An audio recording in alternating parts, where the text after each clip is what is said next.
Hi, everybody. This is Saturday afternoon. It's January the 6th, 2024, a brand new year. And I am here live at the boarding pet place just down the road from my house because they have great internet. And this is a test. So I thought I'd put this out there for all of you to kind of give you a preview of what's coming up for our January 12th through January 14th event, the official International Pulpwood Queens and Timber Guys Book Club Reading Nation Zoomathon, which is going to be Friday, Saturday, and Sunday, not this weekend, next weekend, for our annual 24th Book Club convention. Now, what I would like to share with you is that if you go to our website, it's www.thepulpwoodqueens.com.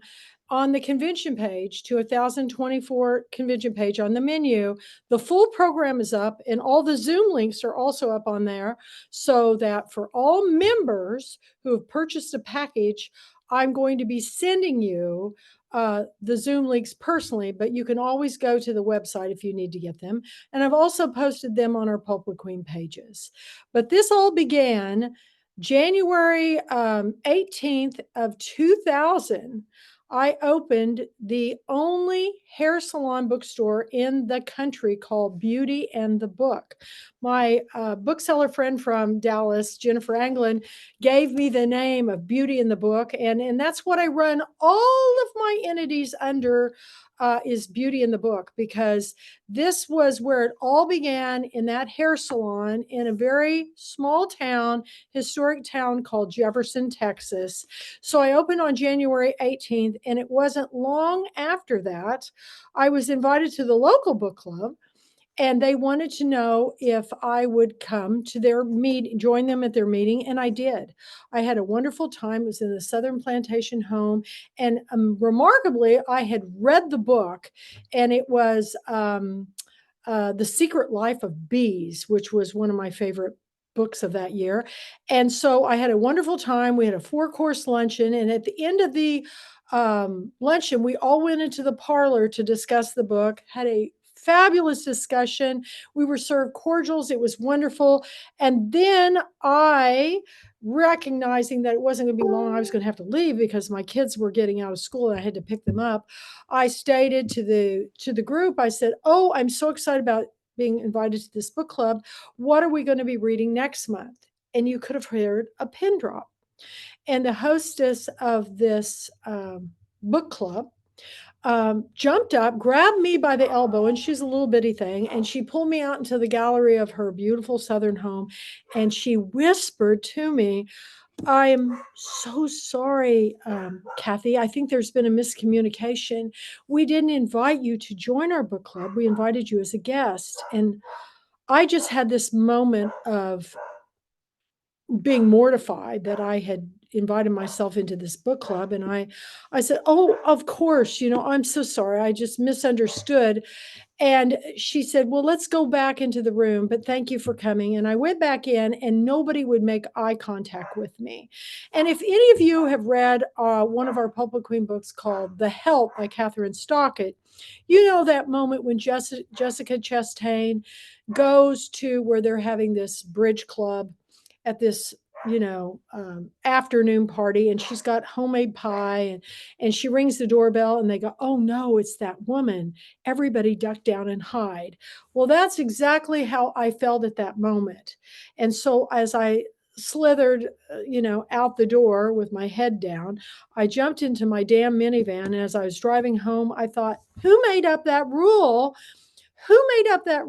That she had told me that there could only be 8 in the book club because that's all that fit around the table. But then, I made 9 and I fit. So I thought, who makes up these rules that we all just, society makes up these rules we all live by? If it isn't harming anybody or not breaking any of the 10 commandments, I thought, I'm going to start my own book club, and I'm going to name it the Pulpwood Queens. We're going to crown ourselves queens because we're not going to be beauty queens. We're going to be beauty within queens because we're readers. Because readers are the ones that understand that everybody has a story and they're all stories that need to be shared. In fact, the reason that we're human is because we're the only animal on this planet that shares stories. We may, other animals have languages, but do they really share stories? Well, we do. And there's nothing better than to read a book and have somebody to discuss it with, and especially people that come from all walks of life, all nationalities, all cultures, all religions, all political parties, everybody coming together to agree to disagree and to enlighten and educate and entertain ourselves by reading these stories. So I started this book club, and it wasn't 4 weeks later, I got a call from HarperCollins, who told me that the Oprah Winfrey Show was interested in coming to cover an event I was doing. Now, all of this is in my book, which is right here. It's called The Pulpwood Queen's Tiara Wearing Book Sharing Guide to Life. And this wonderful name also came to me by my literary agent, Marley Rusoff of Marley Rusoff and Associates in New York. And it went through 4 printings, and then I printed it. It went out of print, and I printed it myself. And I had gone from Kathy L. Patrick to Kathy Murphy, which is my maiden name because I'd gone through a divorce. So I have a new introduction. It has everything the first book has and more. And at the back of the book, it lists all the books that we read up to the publication of this. And right now I'm working on the sequel to this memoir. But in the meantime, after 20 years of all reading together, the Pulpwood Queens, we came out with the Pulpwood Queens Celebrate 20 Years. And that's me under the hairdryer reading a book. And the books are stacked up. The wonderful author Susan Cushman did the editing for the book, and Brother Mockingbird, Melissa Carnegie, is the one that published it, and I can't thank her enough. But I want to read a story that is really important to me in this book, because this was written by Cassandra King. Now, you may not know who Cassandra King is, but I'll tell you a little bit more about her after I read this story to you. My first novel, Making Waves in Zion, published in 1995 and later released as Making Waves, is set in a beauty shop in a small town in West Alabama. It's the kind of book that's referred to as small, which puts it somewhere below mid-list, actually way below mid-list. The truth is, Making Waves made few waves in Zion or anywhere else because it was released by a local press and had a minuscule first printing. I was grateful when it got any attention at all. I had to restrain myself from tracking down every reviewer and grovel at her or his feet. Trust me, it wouldn't have taken me long. Every time someone bought a copy, I wanted to grab that person in a big bear hug, which would have been fine considering the purchaser was usually either family or friend. Pathetic as it sounds, I have a feeling that a lot of writers know what I'm saying. We never, ever forget our first readers. With that scenario as a backdrop, imagine my surprise when I was contacted by someone in East Texas who had not only read the book, but wanted me to come to a signing in her bookstore. After introducing herself as Kathy, she told me why she called. My little book had struck a chord with her, she said, and then she went on to explain why. What she said blew me away. Kathy was the proud owner of the only bookstore beauty shop in the nation, maybe even the world. That such a place existed not only enchanted me, it filled me with such delight and amazement that Kathy L. Murphy immediately became my new hero. Anyone who loves getting all dolled up to read a book is a lifelong friend of mine. That initial reaction only intensified when I traveled to Jefferson, Texas to meet Kathy and see her bookstore for myself. The shop was every bit as unique and charming as I imagined it to be, but Kathy herself was more than I expected. Straight out of Central Casting, if there's ever been a call for bookstore owner, beautician, she bubbled over with charm and vitality. Vivid, colorful, enthusiastic, and pretty as a Texas beauty queen, Kathy wowed me from the first moment we met and instantly became my new best girlfriend. And could that girl talk books? I've known a few beauticians in my life and talked books with them quite a few times, but our conversation never gone to the depths of those Kathy and I shared. She was better read than me, and I was a college English teacher who read like a fiend. I love this woman. Icing on the cake, she fixed my hair in a French braid and showed me some tricks for applying makeup. She was too sweet a person to point at that putting on makeup in my usual made me look like Tammy Faye Baker. Leaving her shop, I was transformed from Tammy Faye to Meryl Streep if you squinted and had a few drinks. It got even better. Kathy was launching a book club to share her love of reading with others. Being from East Texas, what could she call it but the Pulpwood Queens? The first girlfriend weekend that I attended can best be described as indescribable, but I'll give it a stab. Think having a Mardi Gras parade in a library with a Grand Ole Opry on acid. Think the Miss Texas pageant in drag cavorting with a three-ring circus of bookworms. And that's just the great big ball of hair ball. Words fail me. But I've never, ever had such a good time at a book event before or since. Kathy and her staff did everyone's hair.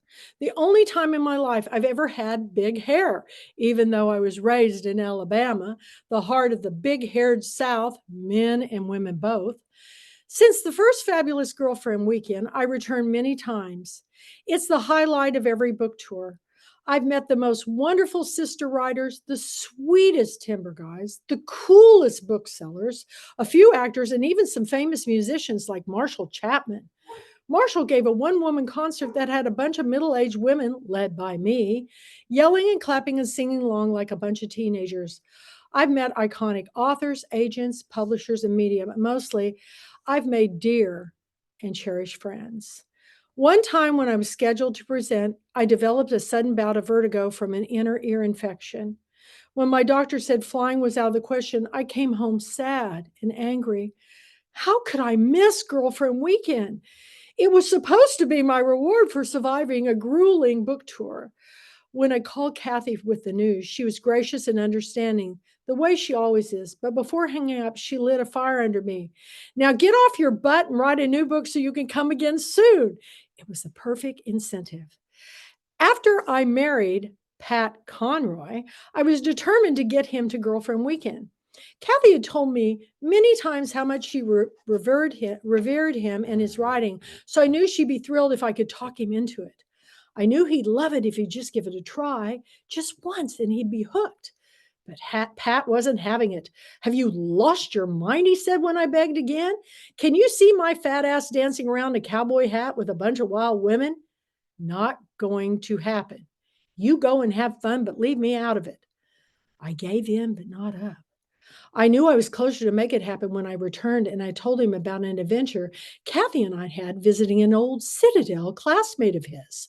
He listened with interest when I described his colorful classmate, who was right out of a Larry McMurtry novel, the very historic and haunted Gothic mansion he lived in, and the fascinating family stories we heard there. Pat loved a good story more than anybody, and he soon had me telling guests about my trip to Texas and the characters I run into there. That's when I knew it was only a matter of time. Sure enough, the irrepressible Kathy Murphy got a hold of Pat and talked him into coming to the next Girlfriend Weekend and bringing a couple of his buddies with him. By then, Kathy had another way of swaying Pat. His daughter, Melissa, had published her first children's book and won a coveted Pulpwood Queens Book Club award. Pat agreed to come to see Melissa, I'll bet reluctantly, or so he claimed. He was not only doing it for his daughters and buddies, he insisted. Finally, he made it to Jefferson and the Girlfriend Weekend. I refrained from gloating when he told me on his return home that he'd had the time of his life. Not once did I say, told you so. He must have had a real blast. At one point, he'd taken off his breeches and donated them to their silent auction. I dare not ask for details, even when I saw pictures of him and his friend Bernie Shine posted on social media, surrounded by a bevy of big-haired babes dressed like angels with wings and halos. There are some things a wife is better off not knowing. My last time at Girlfriend Weekend in 2017 was bittersweet. Pat had died the year before in March of 2016, and I retreated into a shell of grief. Kathy Murphy, also grieving the loss of a beloved friend and fellow writer, was dedicating the weekend to Pat. Melissa and her daughter were going, as well as my dear friend Janice Owens, had been with me at Pat's bedside when he crossed over to a better world. How could I not go, despite my intense longing to curl up in a dark room and never venture out again? Pat was gone from my life. He'd taken light and laughter with him. On a whim, I took a few of Pat's with me for the auction, thinking the contribution he made the last time he was there, which folks still talk about. I smiled through tears when Jamie Ford proudly held Pat's shirt aloft on hearing he'd been the highest bidder. Pat would have loved his shirt went to a young writer he had admired so much. Melissa, Lila, Janice, and I dared not look at each other whenever one of Pat's item was claimed, fearing that seeing their joy might bring us to our knees. The money raised that night was donated to the Pat Conroy Literary Center to sponsor a book club convention. Again, Pat would have been pleased, but he would have been even more moved by the way Kathy and the Pulpwood Queens had chosen to honor him. Gamely, we dolled ourselves up for the big hairball, or rather, the others did. I just didn't have the heart to. From the sidelines, I watched as the lights dimmed and the music took hold of the dancers. Writers and readers, good time girls and guys from all over this great country of ours, united by a love of books.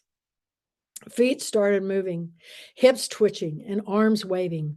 A forced smile and a little wave when Melissa, her precious daughter, and our dear friend Janice swirled past me, but I refused to join them. To this day, I don't know how it happened, but somehow, and before I realized what was going on, Bryn McLean had pulled me to the dance floor. All I remember was shaking my head and holding my hands up to protest. Sure, she'd understand. I was a new widow wrapped up in grief with no desire to even be there. If the truth be told, much less on the dance floor. But Bryn paid no attention to my protests. The next thing I knew, I was dancing. There I was, dancing like a fool with a bunch of wild, crazy, wonderful, big-haired people under sparkling lights, kicking up our feet, hooting and hollering and getting down to the music. Through the makeup and the big hair and the flashy costumes, we looked at each other and we laughed. And when we joined hand and formed a circle, it was a glorious, dizzy circle of love. It was girlfriend weekend. Y'all, this book brought me to tears with every story. I had New York Times bestselling authors Paula McLean, Lisa Wingate, Jamie Ford, Patty Callahan Henry, all wrote blurbs for this book. Jonathan Hote of the Pat Conroy Center wrote the closing remarks. I'm telling you, Susan Cushman did an excellent job, and I can't thank Brother Mockingbird enough. This is a small independent publisher that believes in the power of the written word, and I hope everybody, before you come to Girlfriend Weekend this year, read these books. And last, I've just got to tell you the story behind the story, because the reason why I ever got published in the first place was when I invited Cassandra King Conroy to come to my shop. She told Pat's agent and her agent that I was writing a book, and it was about the story of the Pulpwood Queens and how our lives totally changed when we started out, and how we got on Good Morning America and the Oprah Winfrey Show and Oxygen Network, and we're in newspapers like the Los Angeles Times. We got 3 pages, front page Sunday, a supplement, Centerfold, Time, Wall Street Journal, Newsweek. Y'all, it's been a wild ride, but this is the last year for Girlfriend Weekend. And you can still get tickets. It's less than a week away. But before you even consider that option, let me tell you that agent was Marley Rusoff of Marley Rusoff and Associates. And the book family that I made when I started this book club, the original people are still with me, and they're all coming. I've got the wonderful author, Deborah Rodriguez, Abbott Kohler, Laura and William Bernhardt, Jamie Ford, Lisa C. I've got Marilyn Simon Rothstein. My co-host is going to be Lawrence Jeffrey Matthews, Jeffrey Lawrence Matthews. I've got Casey Cowers coming. I've got so many authors. They're all up on my website of who's coming. And I'm going to do one more teaser before Girlfriend Weekend because I don't want anybody to miss the last party, the last hurrah, because it's time for a change. This is our 24th anniversary, and it's time for Kathy L. Murphy to do something new. So I'm going to be announcing my big news at the end of Girlfriend Weekend that will be happening January 12th through the 14th. I'm going to be recording it live from my neighborhood boarding kennel because they have great internet because of my Pulpwood queen and dear friend, Barbara Dean, who helped me find a place because since the ice storms hit my house, I haven't had steady internet for a long time. So thank you for coming. We have our theme this year is Barbie Land, and my daughter and I went to see the film, and my best friend Heidi went too, and we all went and got a Barbie that represented us the most. At that time, I think I had pink hair. I actually created this outfit in this hair bow. So you can see that I put my own Pulpwood Queen flair on it. And some lucky person is going to win this autographed Barbie at my weekend. But I want to thank Cassandra King and the Pat Conroy family and Jonathan Hote. For years, we've been doing a fundraiser for the Pat Conroy Center. We will continue to do that this year. It's going to be done a little different. I'll explain it when we get there. But Cassandra, when she came to my shop, I had no idea that her name was Cassandra King. And she said, Kathy, you may know the man I just met. She's got this Alabama accent. I said, oh, really? Who did you marry? And she goes, well, he's a New York Times bestselling author. And I thought, well, my gosh, that could be anybody. And she said, it was Pat Conroy. Well, y'all, Pat Conroy is my favorite author of all time. And Cassandra and Pat are the power Southern reading couple. And we began in the South, but we're an international book club. We read books now from all over the world. And our next direction is going to take us even further. So please join me for the 24th official international Pulpwood Queens and Timber Guys Zoom Marathon book club convention that we call Girlfriend Weekend at www.thepulpwoodqueens.com. On the menu, it's under the 2024 convention page. You must be a member and you must purchase your package to get in. The Zoom links are up. So thanks to Barbara Dean, who's listening to all this today, for giving me this wonderful place with the little puppy dogs are being boarded right now. And it's just a minute from my house. So we'll have a little bit different background, but thank you for everything you've done for me for the 24 years of reading together. And to my authors, God bless you all. Till the end of my days, I'll be promoting all of you. Thank you so much. And we'll see you next week. I'm going to do one more teaser before we begin on Friday night. So stay tuned. Be watching the Pulpwood Queen channel. Subscribe. And may be doing some live Facebooks too. So thank you so much. God bless. And remember, it's all about the story. Thanks so much. Goodbye from the Pulpwood Queen. I'm passing on my crown to all of you. Bye-bye.